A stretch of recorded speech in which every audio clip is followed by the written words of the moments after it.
Choose کر لو اگر سچ کا راستہ چوز کرنا صرف اس لیے کہ وہ سچ کا راستہ ہے۔ قرآن بھی ہمیں بتاتا ہے، کتاب سے بھی ہمیں یہ بات پتہ چلتی ہے کہ دجال لے کر آئے گا پانی اور آگ، اور جو اس کا پانی ہے اس کے نیچے جہنم ہوگی، اور جو اس کی آگ ہے اس کے نیچے۔ اللہ تعالیٰ قرآن پاک میں فرماتے ہیں کہ جو ایک دوسرے کے ساتھ رہنے والے لوگ ہیں وہ ایک دوسرے کے ساتھ زیادتیاں کرتے رہتے ہیں،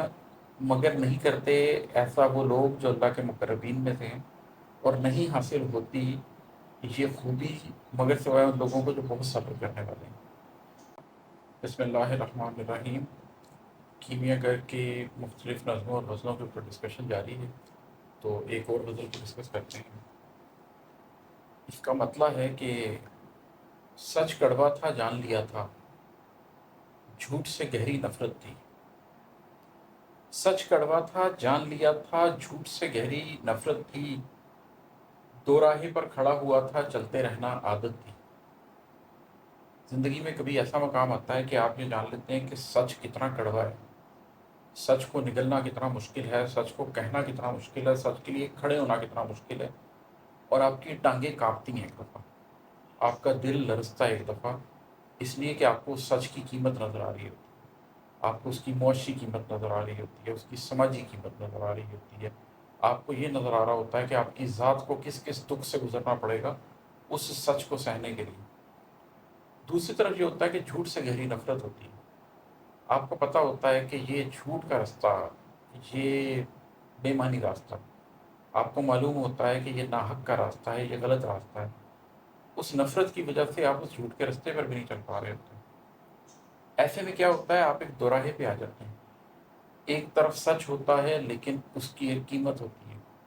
اور آپ کو سمجھ نہیں آ رہا ہوتا کہ میں یہ قیمت کیسے ادا کروں گا۔ دوسری طرف جھوٹ کا راستہ ہوتا ہے، اس میں آسانی ہوتی ہے لیکن آپ کو پتہ چل رہا ہوتا ہے کہ آپ کا اندر مر جائے گا، آپ کا ضمیر مر جائے گا، آپ کو اپنی ذات کا سودا کرنا پڑے گا اس راستے پہ چلنے کے لیے۔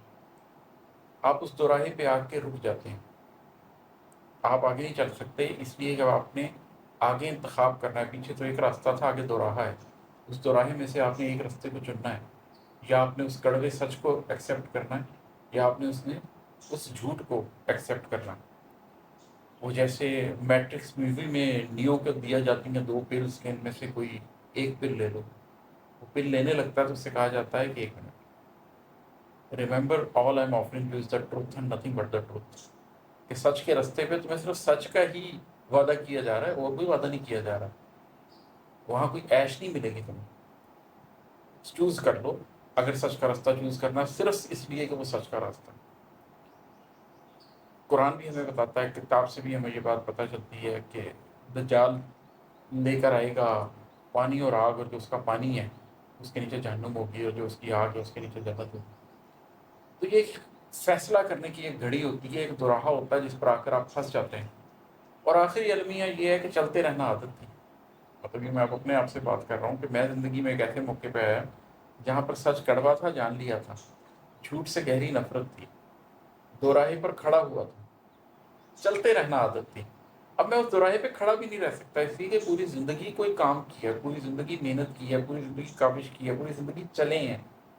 اب یہ کیسے ہو سکتا ہے کہ اس دوراہے کے اوپر جمود کا شکار ہو جائے اور کوئی فیصلہ ہی نہ کریں؟ فیصلہ تو کرنا ہے، بغیر فیصلے کے کچھ نہیں ہو سکتا۔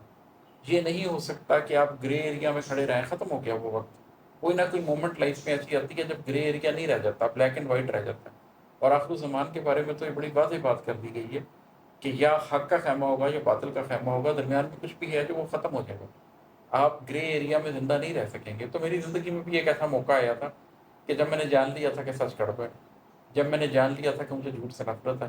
جب میں دوراہے پہ تھا اور مجھے یہ بات پتہ چل گئی تھی کہ میں اس دوراہے پہ زیادہ دیر کھڑا بھی نہیں رہ سکتا۔ There is no grey area, either I will accept سچ چاہے وہ کڑوا ہو، اور آئی ول گو فار دا جھوٹ چاہے مجھے اس سے نفرت ہو، اور چلتے رہنا میری عادت تھی، تو میں نے ایک راستے کا انتخاب کر لیا۔ الحمدللہ کہ ٹھیک راستے کا انتخاب کیا، اللہ آگے بھی مجھے ٹھیک راستے کا انتخاب کرنے کی ہمت دیے رکھے۔ اور ہے کہ مجبوری میں رشتے رکھے بن خواہش کے ساتھ چلے، مجبوری میں رشتے رکھے بن خواہش کے ساتھ چلے، سب کو سب کی حاجت تھی اور سب کو سب سے وحشت تھی۔ اللہ تعالیٰ قرآن پاک میں فرماتے ہیں کہ جو ایک دوسرے کے ساتھ رہنے والے لوگ ہیں وہ ایک دوسرے کے ساتھ زیادتیاں کرتے رہتے ہیں، مگر نہیں کرتے ایسا وہ لوگ جو اللہ کے مقربین میں سے ہیں، اور نہیں حاصل ہوتی یہ خوبی مگر سوائے ان لوگوں کو جو بہت صبر کرنے والے ہیں۔ تو یہ اللہ کے کچھ خاص بندے ہوتے ہیں جو ان رشتوں کو نبھاتے بھی ہیں اور صبر بھی کرتے ہیں، ورنہ جو دنیا کا ایک دستور اس ماڈرن معاشرے میں نظر آ رہا ہے جہاں ہر کوئی بھاگا پھر رہا ہے، وہ یہ ہے کہ مجبوری میں سب نے رشتے رکھے ہوئے ہیں اور بن خواہش کے ایک دوسرے کے ساتھ چل رہے ہیں۔ وجہ کیا ہے؟ رشتے اس لیے رکھے ہوئے ہیں کہ سب کو سب کی حاجت ہے، لوگوں کو ایک دوسرے کی ضرورت ہے، تو وہ ضرورتیں مجبور کرتی ہیں کہ وہ مجبوری میں ایک دوسرے سے رشتہ رکھے رکھیں، اور دوسری طرف بن خواہش کے ساتھ چل رہے ہیں۔ خواہش اس لیے نہیں ہے کہ سب کو سب سے وحشت بھی ہے، دل ایک دوسرے کے ساتھ تو جڑے نہیں ہوئے، اور جب دل ایک دوسرے کے ساتھ نہیں جڑے ہوں گے تو آپ ایک دوسرے کے ساتھ چلیں گے بھی تو وحشت سے ہی چلیں گے۔ تو یہ ایک بڑی تکلیف دہ انداز میں دیکھتا ہوں معاشرے کے اندر سوشل فیبرک بنا ہوا ہے کہ سب نے مجبوری میں رشتے رکھے ہوئے ہیں، سب بغیر خواہش کے ایک دوسرے کے ساتھ چل رہے ہیں، کیونکہ سب کو سب کی حاجت ہے لیکن سب کو سب سے وحشت ہے، اور ہے کہ اپنے اپنے نفس پہ جو جو ظلم کیا ہم لوگوں نے، اپنے اپنے نفس پہ جو جو ظلم کیے ہم لوگوں نے، اپنے اپنے قلب پہ ان سب کی تفصیل عبارت دی۔ ہم سارے لوگ اپنی زندگی میں اپنے اپنے نفس پر ظلم کرتے رہتے ہیں، جب بھی ہم اپنی خواہش کی وجہ سے اپنا نفس بیچ رہے ہوتے ہیں، جب ہم کوئی ایسا فیصلہ کر رہے ہوتے ہیں جو حق کے ساتھ تو ریزونیٹ نہیں کرتا لیکن ہماری زندگی کسی مادی خواہش کے ساتھ یا ہمارے نفس کی کسی خواہش کے ساتھ، ہماری کسی نفسانی حص کے ساتھ وابستہ ہوتی ہے، تو ہم اپنی ذات پر ظلم کر رہے ہوتے ہیں، یہاں تک کہ پھر وہ ظلم عظیم جو ہے وہ شرک ہے، جس کو اللہ تعالیٰ نے کہا ہے کہ وہ سب سے بڑا ظلم ہے۔ اس سے نیچے کے لیول پر بھی ہم جو گناہ کرتے ہیں، اللہ کا تو کچھ نہیں بگاڑ رہے ہوتے ہیں، اللہ کی ذات تو بہت بلند ہے، وہ تو بے نیاز ہے، اس کو کوئی فرق نہیں پڑتا پوری کی پوری دنیا مشرک ہو جائے، اس کو کوئی فرق نہیں پڑتا، پوری کی پوری دنیا ہر طرح کے گناہ پہ آمادہ ہو جائے، اس کو کوئی فرق نہیں پڑتا۔ لیکن جو ہم گناہ کرتے ہیں، جو زیادتیاں کرتے ہیں، جو حقوق اللہ میں ڈنڈی مارتے ہیں، جو حقوق العباد میں ظلم کرتے ہیں، جو اپنی زندگی میں حق کا رستہ جانتے ہوئے ناحق کے رستے پر چلتے ہیں، اس کا نتیجہ کیا نکلتا ہے کہ ہمارے اپنے قلوب سیاہ ہوتے رہتے ہیں، ہمارے اپنے قلوب پہ نفس کی وہ تحریر رقم ہوتی رہتی ہے۔ تو اپنے اپنے نفس پہ جو جو ظلم کیے ہم لوگوں نے، اپنے اپنے قلب پہ ان سب کی تفصیل عبارت دی، ہمارے قلوب کے اوپر مکمل تفصیل سے عبارت ہے کہ ہم نے کہاں کہاں اپنے قلب کو دھوکہ دیا، کہاں کہاں اپنی روح کو دھوکہ دیا، کہاں کہاں نفس مطمئنہ کو کچلا، کہاں کہاں نفس لوامہ کو ڈانٹا، اور دوبارہ نفس ہمارا کی طرف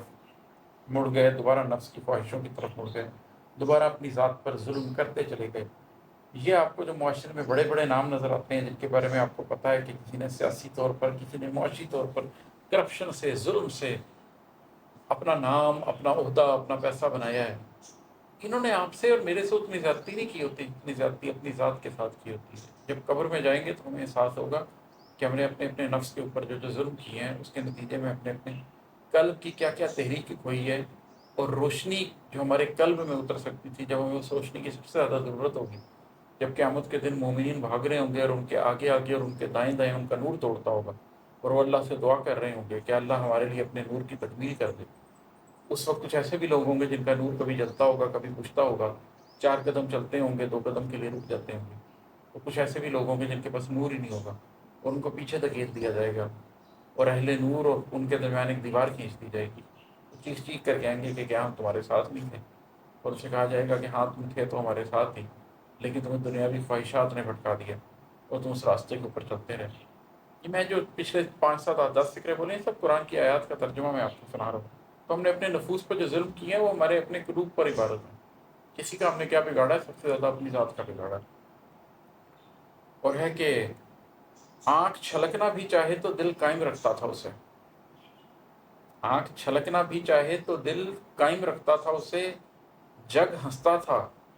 اپنے گھر میں لیکن غم کی عزت تھی۔ غم 2 طرح کے ہوتے ہیں، ایک وہ غم جو آپ کے اوپر آ گرتا ہے، آپ نہیں چاہ رہے ہوتے کہ وہ غم آپ کو ملے، لیکن وہ آپ کے اوپر آ گرتا ہے، آپ بچتے پھر رہے ہوتے ہیں، اور ایک وہ غم جو آپ کے اختیار میں ہوتا ہے کہ آپ چاہیں تو اختیار نہ کریں، لیکن آپ اس کو کسی گریٹر پرپس کے لیے ایکسیپٹ کرتے ہیں، آپ اس کو کسی گریٹر پرپس کے لیے برداشت کرتے ہیں۔ ان دونوں غموں میں بڑا فرق ہوتا ہے۔ پہلی طرح کے غم میں آپ کی آنکھ چھلکتی ہے، آپ کا دل اسے قائم نہیں رکھ سکتا، دنیا آپ کے اوپر ہنستی ہے اور آپ اپنے گھر کے اندر ذلت محسوس کرتے ہیں۔ لیکن جب آپ نے اس غم کو ایکسیپٹ کیا ہو جو راہ حق کے لیے ہو، جیسے یوسف علیہ السلام قید خانے میں چلے گئے، انہوں نے خود اپنے منہ سے کہا کہ مجھے جس چیز کی طرف بلایا جا رہا ہے اس سے تو مجھے قید زیادہ پسند ہے، جس گناہ کی طرف آمادہ کیا جا رہا ہے اس سے بہتر ہے کہ مجھے قید کر دیا جائے۔ انہوں نے اس راستے کو انتخاب کیا حق کی خاطر۔ جب ایسا ہوتا ہے تو پھر اگر آپ کی آنکھ چھلکنا بھی چاہے تو آپ کا دل، آپ کا قلب اسے قائم رکھتا ہے، اسے بتاتا ہے کہ نہیں، ابھی چھلکنے کا مقام نہیں ہے۔ اللہ نے اس قلب کو تھاما ہوا ہے اور ہم ایک صحیح راستے کے لیے کھڑے ہیں۔ آپ کو اسٹیبلٹی دیتا ہے، اس غم کو فیس کرنے کی قوت آتی ہے آپ کے اندر، اور جگ ہنستا ہے، پوری دنیا آپ کے اوپر ہنستی ہے، اپنے گھر میں لیکن غم کی عزت تھی، لیکن اپنے گھر میں، اپنے کمرے میں، اپنے دل میں، اپنے ذہن میں، اپنی سوچ میں، اپنے سرکل آف انفلوئنس کے اندر آپ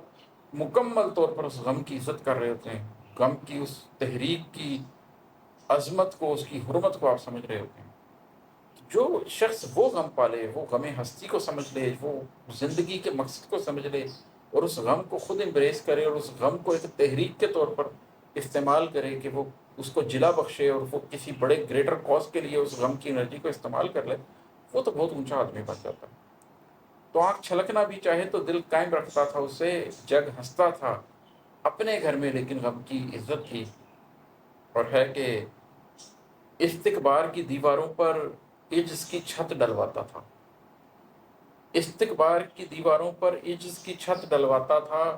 کسی زمانے میں اپنی بھی تیرے جیسی حالت تھی۔ ہم زیادہ تر لوگ کیا کر رہے ہوتے ہیں کہ ہمارے اندر ایک غرور ہوتا ہے، استکبار ہوتا ہے، وہ جو غرور ہے اس کی دیواریں کھڑی کی ہوتی ہیں ہم نے، اور پھر ہم ہمبل ہونے کے نام پر اس کے اوپر عجز کی چھت ڈال دیتے ہیں۔ ہم یہ ظاہر کرنے کی کوشش کرتے ہیں کہ ہم بڑے عاجز بندے ہیں، ہم بڑے ہمبل بندے ہیں، ہم بڑے ڈاؤن ٹو ارتھ ہیں۔ لیکن ویسٹرن سویلائزیشن نے ہمارے ساتھ ایک بڑا عجیب کام کیا ہے کہ اس نے مینرز کو ایتھکس بنا دیے۔ مینرز ایتھکس نہیں ہوتے، مینرز آداب ہوتے ہیں، ایتھکس موریلٹی ہے، ان دونوں میں بڑا فرق ہوتا ہے۔ اگر آپ کسی سے ٹکر ہونے پر اسے ہم سوری بول دیتے ہیں، کسی سے کوئی چیز مانگنے پر اس کو ایکسکیوز بھی کہہ دیتے ہیں، اگر آپ کسی سے ملتے ہوئے مصافحہ طریقے سے کرتے ہیں، یہ آداب ہیں، یہ موریلٹی نہیں ہے۔ موریلٹی یہ ہے کہ جب آپ کے اوپر مشکل پڑتی ہے تو اس وقت آپ کیا وہ فیصلہ کرتے ہیں جو فیصلہ آپ کے اپنے خلاف جا رہا ہو۔ موریلٹی یہ ہے کہ کیا آپ اپنے قلب کے اندر دوسرے کو اپنے برابر یا اپنے سے اونچا سمجھتے ہیں؟ کیا آپ اپنی حیثیت کو پہچانتے ہیں کہ آپ ایک دن مٹی ہو جائیں گے اور قبر میں جا ملیں گے؟ کیا آپ کو اس حقیقت کا ادراک ہے کہ استکبار، غرور، یہ در حقیقت دھوکہ ہے، کسی کے ساتھ نہیں اپنے ساتھ۔ جو غرور کرتا ہے وہ بیسکلی، غرور کا تو معنی دھوکہ ہے، وہ اپنے آپ کو دھوکہ دے رہا ہوتا ہے۔ تو جب ہمیں یہ ریئلائزیشن آ جاتی ہے تو پھر ہم یہ ریئلائز کرتے ہیں کہ یہ مصنوعی ہمبلنس، مصنوعی مینرز، مصنوعی آداب یہ زندگی نہیں ہے۔ تو اس شعر میں میں دوسرے سے کہہ رہا ہوں کہ استکبار کی دیواروں پہ اس کی چھت ڈلواتا تھا، کسی زمانے میں اپنی بھی تیرے جیسی حالت تھی، کہ میں تمہیں کوئی نیچے دکھانے کے لیے بات نہیں کر رہا، میں بھی ایسا ہی تھا، میں نے بھی غرور کی دیواریں کھڑی کی ہوئی تھی، میں بھی اپنے آپ کو بہت اونچا سمجھتا تھا، اور پھر میں نے اس کے اوپر ایک لیپا پوتی کے لیے، اس کے اوپر اس کو کور کرنے کے لیے، کیموفلاج کرنے کے لیے اس کے اوپر جو چھت ڈال دی تھی استکبار کی دیواروں پر، وہ عجز کی تھی۔ جو میری ہمبلنس نظر آتی تھی، جو میرا عجز سے نظر آتا تھا، وہ اصل میں ڈرامہ تھا۔ اب میں تم میں یہی حالت چیز دیکھ رہا ہوں کہ تم نے بھی استکبار کی دیواروں پہ اس کی چھت ڈلوائی ہوئی ہے، تم نے بھی اپنے غرور کو چھپایا ہوا ہے، ان دیواروں کو بھی بدلو، اس پوری عمارت کو مسمار کرو، دوبارہ سے تعمیر کرو، ہمبلنس کی بنیاد پر۔ جو بنیادیں اٹھاؤ وہ بنیادیں ہی عجز کی اٹھاؤ، ان کے اوپر دیواریں بھی عجز کی ہوں، اوپر چھت کی بھی عجز کی ہو، پھر اللہ کے بندے کے طور پر وہ جو گھر بناؤ اس کے اندر رہو، تو تم اپنی زندگی کو حقیقی طور پہ جان پاؤ گے۔ اور ہے کہ لوگوں کے چہرے پڑھ کر وہ ورد بتایا کرتا تھا، لوگوں کے چہرے پڑھ کر وہ ورد بتایا کرتا تھا، کہتا تھا اکثر سینوں کو سچائی سے رخصت تھی۔ پہلی بات تو یہ ہے کہ جب کسی کو نور حاصل ہو جاتا ہے اور وہ اللہ کے نور سے دیکھنے لگ جاتا ہے، وہ اپنی آنکھ کی بجائے قلب کی آنکھ سے دیکھ رہا ہوتا ہے، تو آپ لوگوں کے چہرے دیکھ کر بتا سکتے ہیں کہ ان کو کس ورد کی، کس وظیفے کی ضرورت ہے۔ اس کی وجہ یہ ہے کہ آپ ہیومن سائیکالوجی کو سمجھ رہے ہوتے ہیں، اور آپ یہ سمجھ رہے ہوتے ہیں کہ کون انسان زندگی میں کہاں پر پھنسا ہوا ہے۔ ایک بڑا پرانا واقعہ ہے کہ کسی بزرگ کے پاس ایک صاحب آئے اور انہوں نے اپنا ایک خواب سنایا، تو انہوں نے کہا کہ تمہارے اس خواب کی تعبیر یہ ہے کہ تمہارے لیے بہت بہتری ہوگی۔ کچھ عرصے بعد ایک اور آدمی نے آ کے خواب سنایا، تو انہوں نے کہا کہ تمہارے خواب کی تعبیر یہ ہے کہ بہت سختی ہوگی۔ تو ان کے اسٹوڈنٹ نے کہا کہ پہلے نے بھی یہی خواب دیکھا تھا کہ اس کے سامنے آگ جل رہی ہے، اور دوسرے نے بھی یہی خواب دیکھا ہے، تو دونوں کی تعبیر میں فرق کیسے ہوگی؟ تو انہوں نے کہا کہ ایک شخص نے شدید سردی میں یہ خواب دیکھا کہ اس کے سامنے آگ جل رہی ہے، تو یہ راحت کا باعث ہے، اور ایک نے شدید گرمی میں یہ خواب دیکھا کہ اس کے آگے آگ جل رہی ہے، تو یہ تکلیف کا باعث ہے۔ اس کو انسائٹ بولتے ہیں۔ جب آپ لوگوں کے چہرے پڑھنے لگ جاتے ہیں تو پھر آپ یہ بھی جاننے لگ جاتے ہیں کہ ان کی اس وقت کی ضرورت کیا ہے۔ جس کے چہرے سے آپ کو معلوم ہو رہا ہو کہ وہ ایک کرخت آدمی ہے، جس کے چہرے سے آپ کو معلوم ہو رہا ہو کہ وہ ایک وسیلہ آدمی ہے، اس کو الرحمن کا ورد کرنا چاہیے، اس کو الرحیم کا ورد کرنا چاہیے۔ لیکن جس شخص کی حالت یہ ہو چکی ہو کہ وہ نرم مزاجی میں اس حد تک آگے جا چکا ہو کہ دنیا اسے روند کر گزر جاتی ہو، اس کے لیے یہ ورد مناسب نہیں ہے، اس کو الجبار کا ورد کرنا چاہیے۔ اسی طریقے سے آپ نے یہ دیکھنا ہوتا ہے کہ اس شخص کا عمل کیا ہے۔ کوئی شخص ایسا ہے جس کے لیے القہار کا ورد ٹھیک ہے، تو کسی کے لیے الباری کا ورد ٹھیک ہے، تو کسی کے لیے اللطیف کا ورد ٹھیک ہے۔ اللہ کے ناموں میں سے کون سا نام لینا ہے، پروفیٹ صلی اللہ علیہ وسلم کے ناموں میں سے کون سا نام لینا ہے، کہ آپ لوگوں کے چہروں کو پڑھ کر بتا سکتے ہیں کہ کس کے لیے کیا ورد ہے، کس کو کیا وظیفہ کرنا چاہیے۔ لوگوں کے چہرے پڑھ کر وہ ورد بتایا کرتا تھا، کہتا تھا اکثر سینوں کو سچائی سے رخصت تھی، کہ ایک طرف تو وہ شخص ان کی ضرورت کے مطابق ان کو ورد بتا دیتا تھا، لیکن دوسری طرف وہ یہ اشارہ بھی دیتا تھا کہ زیادہ تر لوگوں کے مسائل مادی مسائل ہی ہیں، یا وہ اپنے انٹرپرسنل مسئلوں میں پھنسے ہوئے ہیں، یا وہ اپنی ذات کی کسی سٹیج کے اندر پھنسے ہوئے ہیں، یا وہ اپنے رشتوں کے کسی جھگڑے میں پھنسے ہوئے ہیں، یا معاش کے کسی مسئلے میں پھنسے ہوئے ہیں۔ وہ والے ورد لے کے جاتے جا رہے ہیں۔ کسی کو الرزاق کے ورد کی ضرورت ہے، کسی کو الرحمن کے ورد کی ضرورت ہے، لیکن ایسے بھی ورد ہیں جو ان لوگوں کے لیے مختص ہیں جن کو دنیا کو کچھ نہیں چاہیے، جن کو صرف اللہ چاہیے، جن کو اللہ کے ایٹریبیوٹس میں سے ان ایٹریبیوٹس کی ضرورت ہے جو ایٹریبیوٹس اس کے سینے کے اوپر علوم کے خزانے کھولنا شروع کریں۔ ان کو العلیم کی ضرورت ہے۔ لیکن ایسے لوگ بہت کم ہوتے ہیں جن کو سچائی کی ضرورت ہوتی ہے۔ زیادہ تر لوگوں کو سچائی سے رخصت ہوتی ہے، وہ ورد وظیفہ مانگنے بھی آتے ہیں تو وہی ورد وظیفہ مانگنے آتے ہیں جو ان کی دنیا کا کوئی مسئلہ حل کر دے۔ جو اللہ کے لیے آتا ہے اور کہتا ہے مجھے وہ بتاؤ جو میری ذات کے ساتھ، میرے مزاج کے ساتھ ریزونیٹ کرتے ہوئے مجھے اللہ کے قریب کر دے، اس کے لیے پھر یہی نام کسی اور انداز میں بتائے جاتے ہیں، کسی اور طریقے سے بتائے جاتے ہیں، کسی اور ترتیب سے بتائے جاتے ہیں۔ اور مکتا ہے کہ ایک ایک غم ہیرے جیسا ہے، ایک ایک درد نگینا ہے۔ ایک ایک غم ہیرے جیسا ہے، ایک ایک درد نگینا ہے، کہو عماد تمہارے گھر میں اس سے زیادہ دولت تھی۔ کہ ایک زمانہ تھا کہ گھر میں دولت تو بڑی تھی، پیسہ تو بڑا تھا، لیکن کیا تمہارے پاس ایسے غم تھے جو ہیروں جیسے ہوں؟ تمہارے پاس ایسے درد تھے جو نگینوں جیسے ہوں؟ تو میرے پاس نہیں تھے۔ پھر ایک وقت آیا کہ میں نے وہ درد پالے جو ہیروں کی طرح چمکتے ہیں، میں نے وہ غم پالے، تو جب وہ درد، وہ غم جو ہیروں کی طرح، نگینوں کی طرح ہوں، جو آپ کی زندگی کو حاصل ہو جائے، آپ کو غم ہستی حاصل ہو جائے، آپ کو ادراک کا درد حاصل ہو جائے، آپ کو زندگی کے سوز سمجھ آنے شروع ہو جائیں، آپ کو روح کے ساتھ سمجھ آنے شروع ہو جائیں، تو پھر آپ اس دولت کو کسی چیز کے پیچھے بھی نہیں چھوڑتے۔ پھر آپ اگلے سے سوال پوچھتے ہیں کہ میرے پاس وہ درد کی دولت ہے، کیا تمہارے پاس موجود دولت اس سے بڑھ کر ہے؟ پھر آپ اس درد کی دولت کو امبریس کرتے ہیں، اس لیے کہ اسی سے تو آپ نے تحریک حاصل کرنی ہوتی ہے، اسی سے تو آپ نے جلا پانی ہوتی ہے، اسی سے تو آپ نے اپنی ذات کی تشکیل نو کرنی ہوتی ہے۔ یہی تو وہ قوت ہے جس سے آپ نے اپنی ذات کو وہ بنانا ہوتا ہے جو وہ بننے کے لیے دنیا میں آئی ہے۔ بہت شکریہ۔ السلام علیکم۔